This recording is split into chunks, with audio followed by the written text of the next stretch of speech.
तो जब तक ये नहीं होगा कि आपको पढ़ना उतना मजा ना करे जिस तरह से पार्टियों में घूमना है, तो समझना अभी तक आप स्टूडेंट ही नहीं बने हो।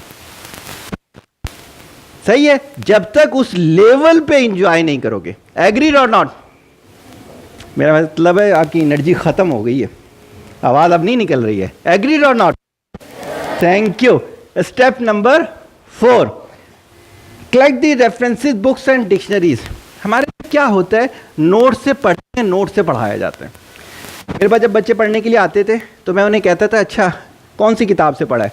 नहीं, प्रैक्टिकल सेंटर के नोट से, आदम जी के नोट से, नूर सेंटर के नोट से, उमर्स के नोट से, डॉक्टर सैफुद्दीन से।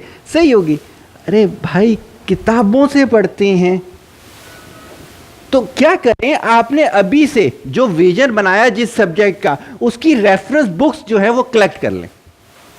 सही हो गई? और जो जो सब्जेक्ट आपने रखा है उसकी डिक्शनरीज लें। डेफिनेशन जो है वो डिक्शनरीज से आती है। जैसे फिजिक्स में आपने न्यूटन लॉ पढ़े होंगे, पढ़े थे नहीं पढ़े थे? पढ़े थे। न्यूटन लॉ वैसे न्यूटन के नहीं है, ये एनुअल कांट के हैं, लेकिन न्यूटन की वजह से मैथमेटिकल फॉर्म बनाई थी। मान लेते हैं न्यूटन का सेकंड लॉ क्या कहता है? फ्यूचर की डॉक्टर। हाँ, अच्छा, इन्होंने कहा सेकंड लॉ कहता है F इजिकल टू एम में। और देखो मैं कितना बुरा इंसान हूं, मैंने कहा ये गलत बोल रही हैं। अब कोई बताएगा गलत क्या बोला है इसने? हो सकता है किताबों में यही लिखा हो। सही हो गई? जो जो मैं बोल रहा हूं जाके घर ना गूगल से चेक कीजिएगा, ताकि आपको पता चले मैं गलत बोल रहा था, यहां किताबों के साथ नहीं था। कोई करेक्ट करेगा इसको? F इजिकल टू एम में को करेक्ट करें।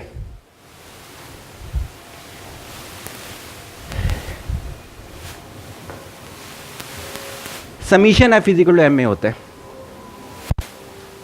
सही है? इसकी मिसाल देता हूं। ये पेन पड़ा हुआ है, मैंने इसको यहां होल्ड किया हुआ है, इसका मतलब मैंने फोर्स लगाई हुई है।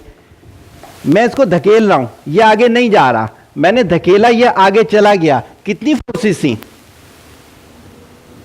पहले मेरी जो फोर्स थी उसको उसने कैंसिल किया तो आगे गया ना। तो सिंगल फोर्स से आंसर कैसे आ सकता है?